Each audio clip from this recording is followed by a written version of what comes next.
The magic number for taking control of the House, 218. NBC News projects that is exactly where the Republicans are right now. I want to bring in NBC News' Steve Kornacki with the latest on this breaking news. A couple of House races called in California and Arizona. Get us up to speed, Steve. Yeah, Chris, you see, as you say, 218 now. NBC has the Republicans with that magic number. We'll just show you those two districts that were just called that gave the Republicans the majority, secured the majority for a second straight term for them. 6th District of Arizona. Basically, these are the suburbs of Tucson. You could see right here, sort of southeast Arizona. Juan Ciscomani, the Republican incumbent. It's a tough race for him, but now NBC projecting he will hold on. He will retain that seat for the Republicans. So that was number 217 and then number 218. We'll just zoom in here on Southern California, where you got all sorts of, I zoomed in too much. Zoom in on Southern California. There you go. The 41st District. This is Ken Calvert. He's a longtime Republican incumbent. He was first elected back in 1992. Redistricting, though, a couple years ago, put him in a much more competitive district. This was a rematch for him against the Democrat. In this district, when it was redrawn in the redistricting process, you could see, I'll zoom in. It kind of takes in a pretty expansive geographic area, extending from sort of the far fringes of almost the L.A. metro area into the desert, Palm Springs. It took in Palm Springs. Overwhelmingly Democratic area. That's what made it competitive. That's offset, though, by some conservative areas as well. Rancho Mirage is in here. And Calvert, again, he had a close call 2 years ago, another close call, but he hangs on. That gives Republicans 218. And there are still some uncalled races on this map, because you can see here, there's 9 of them, as a matter of fact. Where are they? Look, there's the 2nd District of Maine. That's Democrat Jared Golden. They're going to a ranked choice voting there, but Golden has had the advantage. Certainly, there's Marinette Miller Meeks, Republican in Iowa. It's a tight race. Just take a look at this one. It's only an 823 vote difference, but there may not be any more votes left to be counted here. As close as it is, that could be another Republican gain. A couple others the Republicans are eyeing here. The at-large seat in Alaska. Again, the Republican challenger leading the Democratic incumbent, Mary Peltola. Certainly a decent chance, a very good chance. Probably the Republicans can pick that one up as well. They are hoping, Republicans are zooming in again here. This one, look how close. This is Michelle Steele, the Republican incumbent here. This race has now moved inside of 1 point. Still votes to come. Republicans very much hoping to hang on to this one.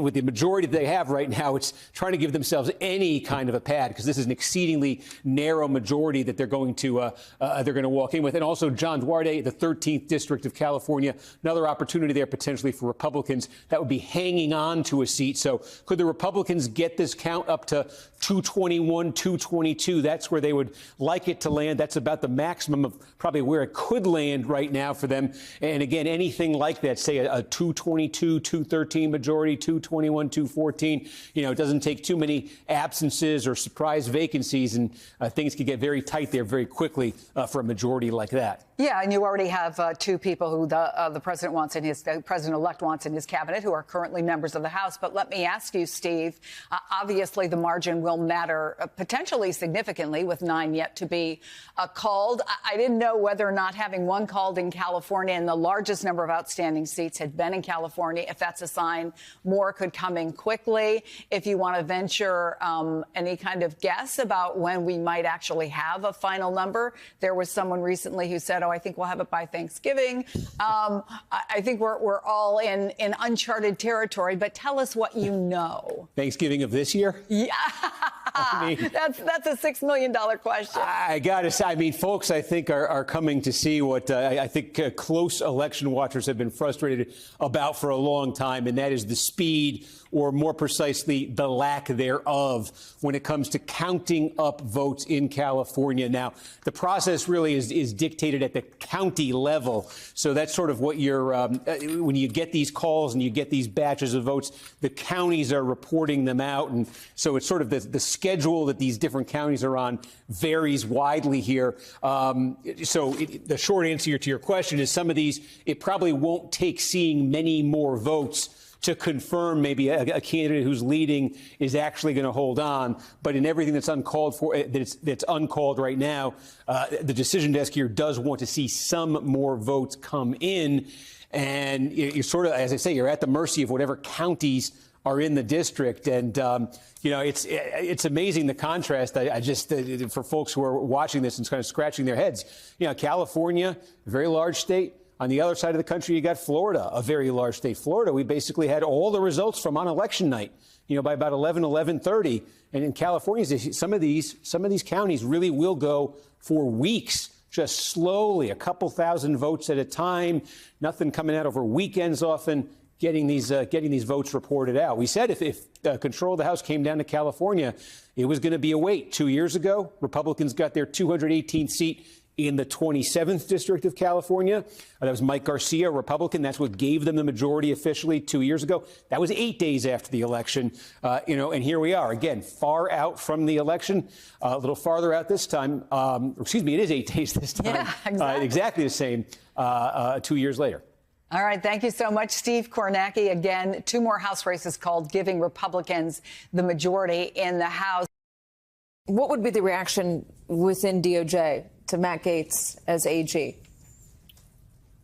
Well, you have to remember that the people at the Department of Justice are used to transitions and they're used to policy differences. So you can go from Bush presidency to the Obama presidency to a Biden presidency. And there are policy differences. And obviously, if you're within the department and you cannot abide those policy differences, then you do have an option. You can leave. But you're obligated otherwise to carry them out so long as they are legal and within the policies set by and the guidelines set by the Department of Justice. I think with this announcement, if it were to go through, and that's still a big if, I think that it is a real signaling with Matt Gaetz being proposed for the head of the Department of Justice, with Tulsi Gabbard being proposed as the head of the intelligence community. It connotes a lack of seriousness. And it also connotes a real disregard for facts and law. And that is really what governs the Department of Justice, is an adherence to facts, not ignoring bad facts, to look at the case dispassionately and to follow the law.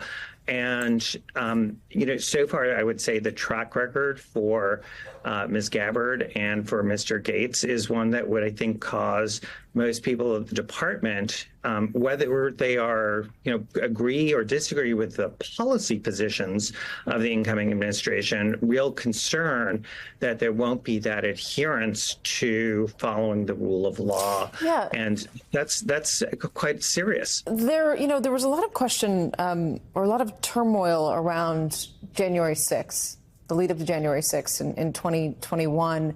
Donald Trump's refusal to accept the results of the election, the desire to get his DOJ to stop things or gum up the works, and his desire to put people in who would do it regardless of the law. And within the department, Andrew, there was an uproar, and a lot of very serious people said, "We're going to walk if you do this. You're going to have another, what is the term?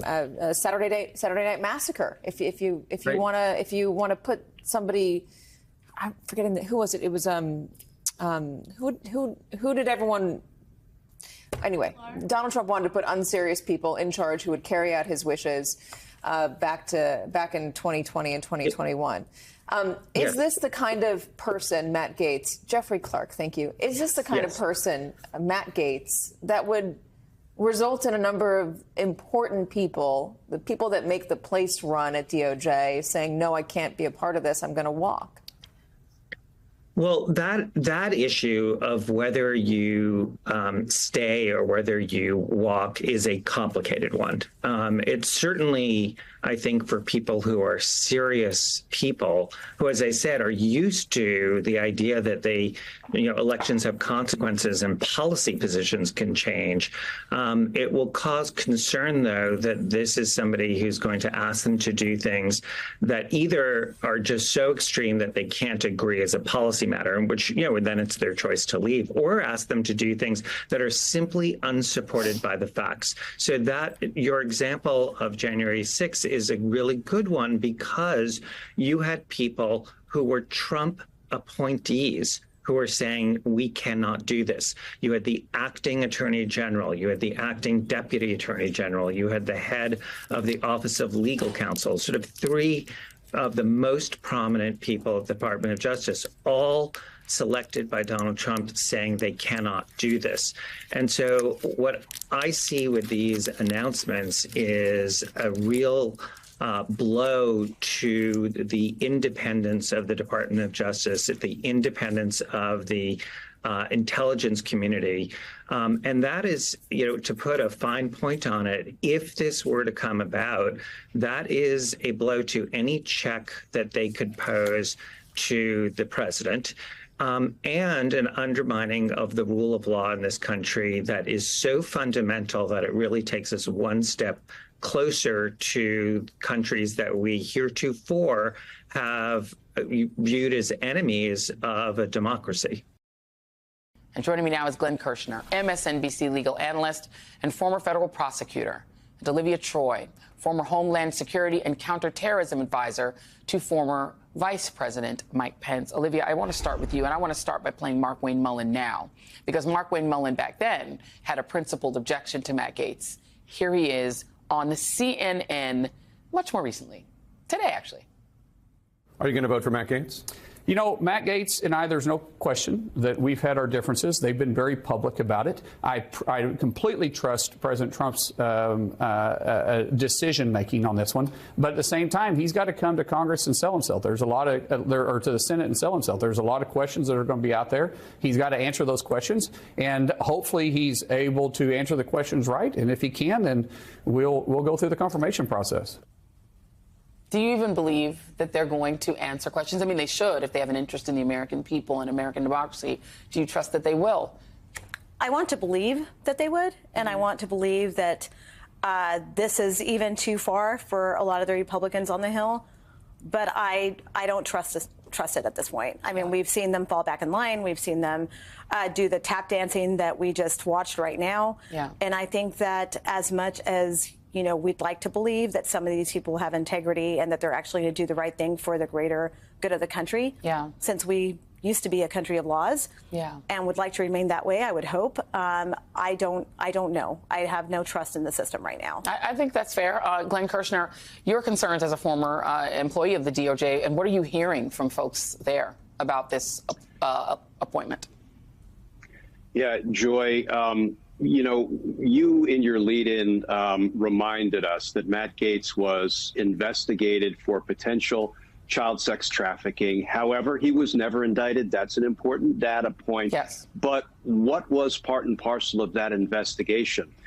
The FBI prepared a sworn affidavit with evidence that satisfied a federal judge that there was probable cause to believe there was evidence of crime in Matt Gaetz' cell phone, issued a search and seizure warrant, and his phone was seized. It's not like this was some kind of a witch hunt. This was based on evidence. And as you say, he's still being investigated by the House Ethics Committee. I see this, Joy, as calculated by Donald Trump to send a message to the good people at the Department of Justice, 110,000 strong, the men and women, and I was proud to be one of them for decades, doing the people's work, attorneys and support staff who care about honesty, integrity, ethics, the rule of law, and allegiance to the Constitution. This is Donald Trump sending a message to them that y'all might as well just get out now while the getting's good, because look at who your boss may soon be, Matt Gaetz. And what self-respecting federal prosecutor would want to work under a guy like Matt Gaetz? Yeah, it's a good question. Let me play that person that you just described, Matt Gaetz, talking about what he calls lawfare against Donald Trump. We are here today to authoritatively express that President Trump did not commit an insurrection. The lawfare we've seen against President Trump will do great damage well beyond our time in public service. We are on a mission to rescue and save this country, and we ride or die with Donald John Trump to the end. That's the potential new attorney general. You know, nightmare with me. How much damage could he theoretically do? I mean, it's sickening to think that this person could be in charge of all of the different things that affect Americans across the board. You know, our civil rights. What's he going to do when hate crimes happen? What's he going to do when we have the rise of hate across the country that we're seeing every single day, even more so now, when some of these people are emboldened to carry out these acts? What's going to happen in that situation? What's going to happen with checks and balances when someone in the administration tries to skirt the rule of law? Those were numerous situations that happened during my tenure in the White House, during my tenure in the Trump administration. There were even things where Bill Barr held the line, right? There were other people in the room. So we don't have that. So picture this. Now it's Matt Gaetz sitting in the Situation Room, having these debates on policy and saying, go ahead, I've got your top cover, I've got your back. That is what many of us were warning about. Yeah. This is the worst case scenario, to be honest. And I think Glenn is right. I've worked with a lot of the people at DOJ and the people that serve in the FBI under DOJ. I mean, this is just really alarming. And I wonder whether there'll be mass resignations. And that really actually worries me even more so, because what does that department look like going forward? It's frightening. And the thing is that, you know, if you just go through all of the picks here, you know, it's Marco Rubio, who will be a sycophant as Secretary of State. He's shown that. Pete Hegseth, we're going to talk about him more later. Matt Gaetz, Kristi Noem, who did a funny dance with Trump when he was on stage swaying. Tulsi Gabbard, Director of National Intelligence, my God. A 9/11 conspiracy theorist. Yeah. So, yeah. I mean, we're talking Really Mike Huckabee, Elise Stephane. I mean, this is not a cast of greats.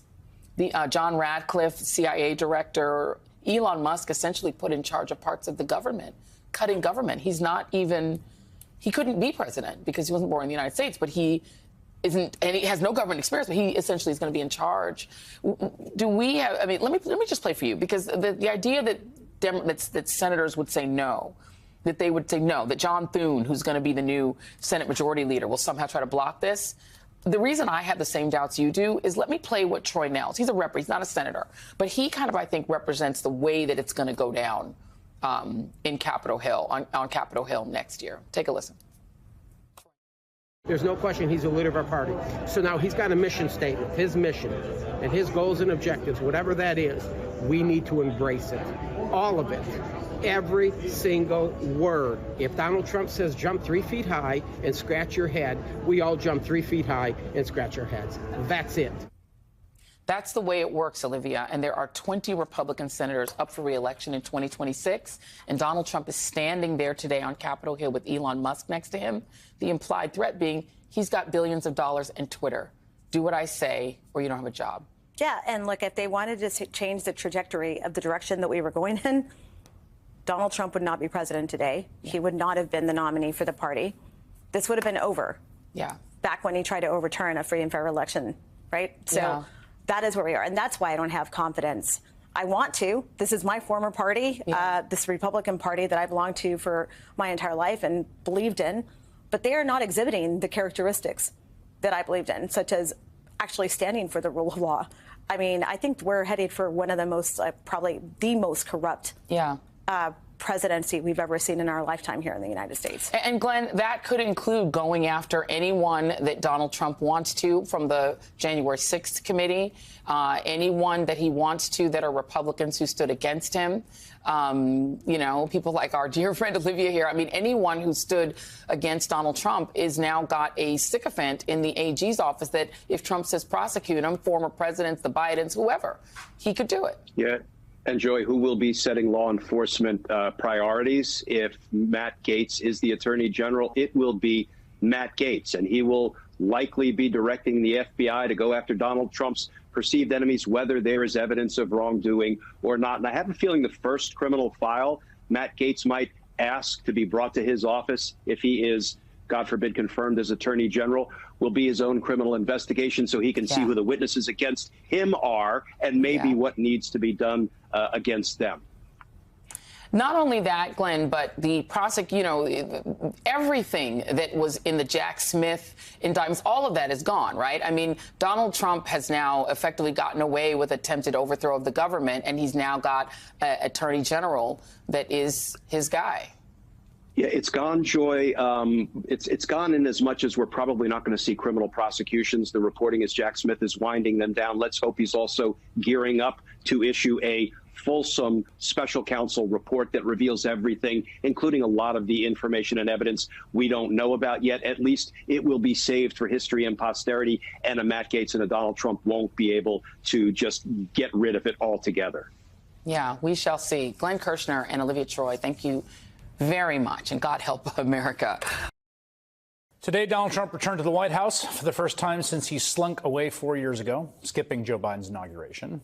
Biden invited the president-elect to meet in the Oval Office, a tradition meant to symbolize the peaceful transfer of power from one administration to the next. And you can see him there. The two presidents sat side by side in front of a roaring fire and put on a friendly face for the cameras. Well, Mr. President-elect and former President, thank you. Donald, congratulations. Thank you. And looking forward to having, like we said, a smooth transition. Do everything we can to make sure you're accommodated, what you need. And we're going to get a chance to talk about some of that today. So good. Welcome Thank back. You very much. And thank you very much. And politics is tough, and it's in many cases not a very nice world, but it is a nice world today, and I appreciate very much a transition that's so smooth. It'll be as smooth as it can get, and I very much appreciate that, Joe. You're welcome. Are you still watching? Have you thrown the remote or switched? I don't exactly blame you. I absolutely get why Joe Biden is following the normal rituals here, right? Welcome his successor, shaking his hand. It is to send a signal about the stability of our system. But that doesn't negate the fact that for a lot of folks, that scene is a pretty tough one to watch. And the reason is because 4 years ago, from that very office, Donald Trump tried to overthrow the republic and fomented a violent coup, ending in people dying and cops' heads being bashed in. This time around, he also threatened to do the exact same thing if he lost. In fact, he was basically threatening that up until like 5 p.m. on Election Day, except this time he won. And so, okay, I guess democracy carries on peacefully, as usual, because that's what the Democrats do when they lose. And we're all just going to swallow and live with that asymmetry. It feels weird and also pretty enraging. I mean, are we supposed to take away that our democracy had a narrow escape because Donald Trump won? So instead of deranged and dangerous lies and conspiracy theories and maybe more violence and who the hell knows what else, right? If he came up a few 100,000 votes short in the swing states, instead of that, we get a happy fireside chat. And on the next January 6th, 2025, there will be no gallows erected on the Capitol grounds. And instead, Kamala Harris will preside over the peaceful constitutional certification of the electoral votes, as she should, to be clear, as she should. But Donald Trump's electoral victory does not solve the central problem that he specifically, and a lot of the folks in the movement he commands, remain a dangerous threat to the continuity of our constitutional republic. We're seeing it today. They still don't respect democratic norms or the law or facts. They don't believe the rules apply to them. At the same time, we shouldn't come to the conclusion that because he won, all of that doesn't matter. Yes, the majority of Americans decided that January 6th and all of Donald Trump's other crimes were not enough to sway their vote against him. I don't think that means they don't care about our democracy. And I know that I and a lot of my fellow citizens still care deeply about our Constitution, about our tradition of peaceful transfer of power, about upholding this thing that is at its root self-governance, like not being ruled by some other person, but us ruling ourselves. So I'll be clear, I do not know what the solution is as we're now preparing for another 4 years of Donald Trump in power. And I just refuse to accept that this thing, like January 6th, if Democrats win, fireside chat if Republicans win, is the way things just are going to work now. I don't accept the idea that there's one set of rules for him and another for everyone else. We can't accept a status quo in our elections where if one side wins, they have to scratch and claw to withstand the lies and the legal challenges and the violent mobs. And if the other side is successful, then they're invited to measure the drapes and gather around the fireplace. I mean, yes, the nature of preserving democracy and institutions and norms is that you uphold them even for people like Donald Trump who have tried to tear them down. I get that. But I'm just saying this is not a sustainable equilibrium. One side upholds liberal democratic norms, the other subverts and tries to destroy them. It's going to break one way or the other. I don't know how it ends up or who wins, but that central struggle didn't dissolve because the insurrectionist won more votes this time. We have a great military, and we have a military that's not woke. You may have a few people on the top that are woke, and we're going to get rid of them so damn fast your head's going to split. According to the Wall Street Journal, Trump's transition team is mulling over exactly how Trump might purge the Pentagon. Ideas include a draft executive order that establishes a warrior board, which could effectively fast-track the removal of generals and admirals found to be lacking in requisite leadership qualities. Among the men exhibiting leadership qualities that Trump approves of is apparently Fox News personality Pete Hegseth, the man he has chosen to lead the U.S. military as Secretary of Defense and the man who has gone to the mat for accused war criminals. Joining me now is former Homeland Security Secretary under President Obama, Jeh Johnson, who also served as general counsel to the Department of Defense. It's so great to see you here. I'm eager to get your thoughts. Thanks for having me. First of all, so much to talk about. Yeah, Pete Hegseth, Defense Secretary. What's your reaction to that? Well, in contrast to one or two of the other nominees who were announced, I tend to want to give him the benefit of the doubt. Okay. Because here's someone who, highly educated, could have had a career on Wall Street, chose to put on the uniform of our country and do combat. So I give him that benefit of the doubt. The job of Secretary of Defense, which I observed up close when I was general counsel, is you're the CEO of the government's largest cabinet department and most complex. You're in the warfighting chain of command, and you're responsible for the welfare and being of over 1 million service members. And that's not easy. You don't necessarily acquire those skills being, with all due respect, being a cable news host. Yes, I'm not trying to be the Secretary of Defense. So I believe that the Senate has a major responsibility here. It's constitutional prerogative to advise and consent with respect to this nominee, with respect to Matt Gaetz, most certainly. And there are Republican senators who I know and respect, and I'm counting on them to do their jobs. People like Joni Ernst, people like Lindsey Graham, Bill Cassidy, John Cornyn, John Hoeven, Chuck Grassley, the most senior member.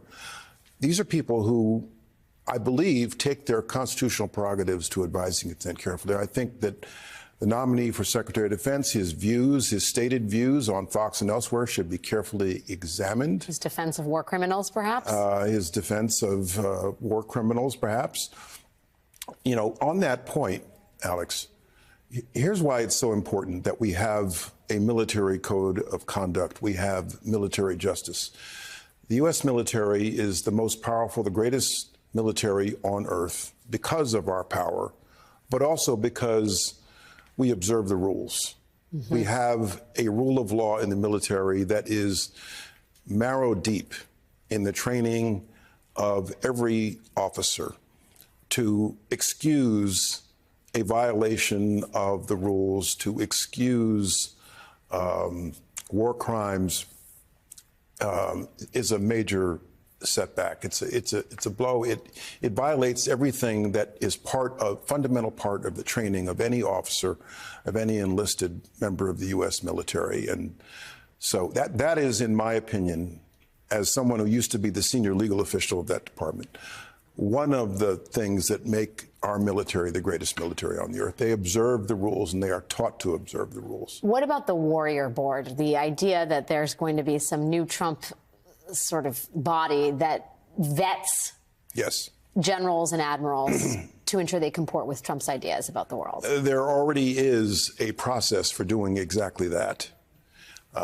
in the selection of 3 and 4 stars. And unlike the selection and promotion of 1 and 2 star generals and flag officers, when you get to the 3 and 4 star level, you're being evaluated by the chief of staff of that service, the secretary of that service, the secretary of defense for a specific position, a specific command position. And there's a lot of vetting and scrutiny that goes in that process. And the backstop to that is, again, Senate confirmation. And in my years working with the military, alongside a lot of 3 and 4 stars at the Pentagon, I never asked their political views. They never expressed their political views. I didn't know their political views. I didn't care about their political views. It's simply, what is my mission? Give me the tools to train and execute on the mission. That's what makes our military great. I mean, are there some who probably have political views? Most certainly. But in the military environment, day in, day out, it's not expressed. This Warrior Board, frankly, I'm sure, will be seen by the community as it has the feel and the smell of a litmus test. Yeah. Are you with the program or not? And there are adequate screens for how we evaluate leadership skills for people in the military that have worked for decades. It all feels like a litmus test right now, and in the process, it's a real open question about whether we're actually going to be able to keep the country safe. Secretary Johnson, it's great to have your perspective on all of this. Thank you for joining me tonight. Really appreciate the time. Thanks for having me. 47 past the hour, now to breaking news in the legal drama surrounding President-elect Donald Trump. NBC News has confirmed Special Counsel Jack Smith and his team plan to resign before Trump takes office in January. The New York Times first to break the news. Smith oversaw cases against Trump related to his attempts to overturn the 2020 presidential election and his handling of classified documents. This comes a week after NBC News reported the Justice Department officials have been evaluating how to wind down these cases. With us now is New York Times reporter Devlin Barrett, part of the team who helped break this story. Devlin, great seeing you, my friend. Is there a timeline for when Smith plans to depart? So I think we have to really think about December as the point where he's going to try to finish the main pieces of his work. Some of this stuff he doesn't have control over, for example. The court cases, he has to wait on a judge's ruling on what are likely to be motions to dismiss charges. He also, when special counsel reports have been issued in the past, they've required intelligence agency review. He can't control those reviews necessarily. So he does have some parts that he's not in charge of. However, his plan, as it's been described to us, is to spend the next month figuring out how to wind down the cases. The month after that, working on fine-tuning whatever his final report is going to be so that he is gone by the time Trump becomes president. And so that final report, what could we potentially learn from it? So the final report can be a lot of things, but I think we need to keep in mind that this report may be quite different than, for example, Bob Mueller's report about the Russia investigation or the report that Robert Hur issued about the investigation of President Biden's classified documents. And that's because Jack Smith has filed 2 indictments. So we know what his prosecution decisions are. We know the basis of those prosecution decisions, which is the purpose of those reports. So there's a world in which this report is actually much shorter than the special counsel reports we've been used to seeing lately. And so in both of the cases you mentioned, the Mueller and the Hur report, they were made public. This one would presumably also be made public? So Attorney General Merrick Garland has said repeatedly that he intends to make as much of these reports public as possible. So that's the pattern that's been established. None of my reporting suggests that pattern will change here. But again, timing is important because One, if there are intelligence classified issues that have to be reviewed, that can take time. And if this work pushes into the Trump administration, you could get a different attorney general and different types of decisions being made. And that's when this could get lead to a very different outcome. And so January 20th, obviously a big day. Could the incoming president become president on the 20th? Does he have the authority to make these cases go away? How? So the way that would likely work, if they're still viable cases, live cases, when Trump becomes the president, is Trump could, in theory, instruct his Justice Department senior leadership to issue a motion to dismiss, ask the court's permission to dismiss these cases. I suspect we may see Smith do a version of that before the Trump administration begins. Smith has given himself a December 2nd deadline to sort of decide how he wants to do that. So 2 governors in blue states are joining forces in the wake of Donald Trump's re-election to, quote, protect the state-level institutions of democracy. The new initiative launching today is called Governors Safeguarding Democracy and aims to provide a playbook for governors across the country seeking to push back against the upcoming administration. GSD describes one of its key goals like this, quote, by supporting state leaders with tools, knowledge, and resources to protect and strengthen state democratic institutions, GSD seeks to ensure that American democracy remains vibrant, resilient, and responsive to the needs of its people. Joining us now are the co-chairs of GSD, Democratic Governor J.B. Pritzker of Illinois and Democratic Governor Jared Polis of Colorado. Governor Polis is also chair of the National Governors Association. Governor Pritzker, I'll start with you. What types of things will GSD be preparing for? Well, let's start with the idea that there are a number of things that have been brought up during the campaign and now post his election that President Trump's administration intends to go after. An example of that is you've heard talk about bringing prayer back into public schools, as they say. The reality is that there's a constitutional bar against that, separation of church and state. And the question is, what will they be doing to try to enforce that, and how on a state level can we uphold the U.S. Constitution while the administration may be coming after, this vitally important freedom that people have from having to be forced to, into some sort of organized prayer in public school. So, we've got a lot of issues like that, privacy issues around tracking people who may be seeking to exercise their abortion rights. And we want to make sure that apps can't track them, or at least that those companies can't provide that information to any other states or to the federal government. Okay. Governor Polis, though, isn't the issue of prayer in school, isn't that a court issue that'll end up at the U.S. Supreme Court? Well, look, I think what we want to really lean into here is making sure that states are equipped to protect our Constitution and protect our democracy. That means the independence of the courts itself, the independence of that institution, the rule of law, election integrity, and is another great important concern. And really by collaborating, governors can really work together, whether it's this administration or any administration. There's always going to be issues we disagree and issues we agree on, but making sure we play by a rule book that it really works for our country and works for our people and remains loyal to our Constitution. So, Governor Pritzker, we had reporting earlier this show about the Trump's efforts ramping up for their impending mass deportation program, even the construction of new facilities outside major cities, potentially Chicago being one of them in your home state. How do you see the role of Democratic governors, blue state governors, in terms of the relationship with the federal government if they do carry out these mass deportation plans, and if they rely on state and local officials and law enforcement to do so?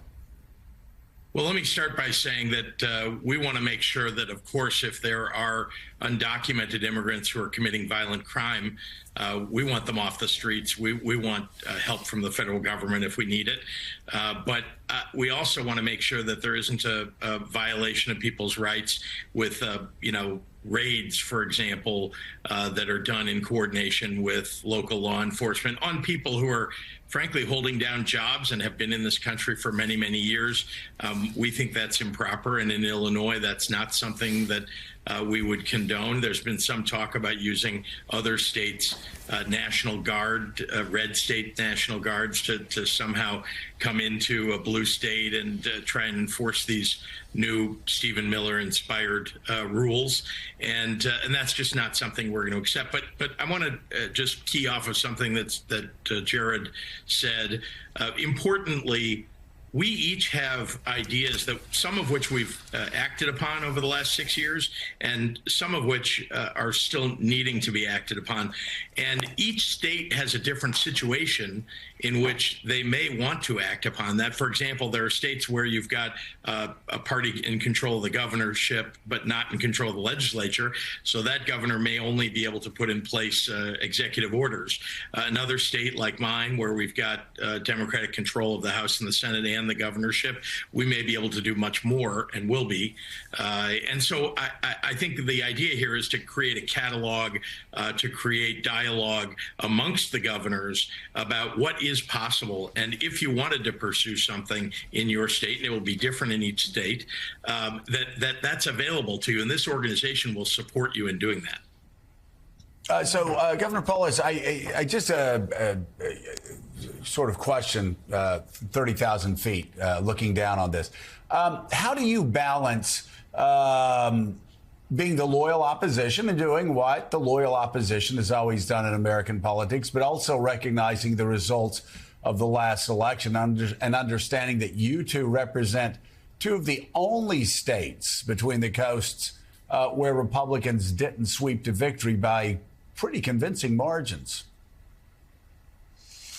Well, look, President-elect Trump won the election. We're going to work with him and his administration however we can for our state, whether it's the U.S. Forest Service managing our public lands, whether it's working to make sure that our priorities are met and funding transportation and transit. And we look forward to that relationship. At the same time, I think it's very important that we double down on defending our small d democratic institutions, making sure that elections in the future, decisions of the courts, the rule of law, continue across administrations, Republican and Democratic. So we're always going to have our agreements and disagreements in the moment, but I think it's also important to take a step back and say, let's make sure that the America we cherish and that we love is as strong as ever on our 250th birthday in 2 years.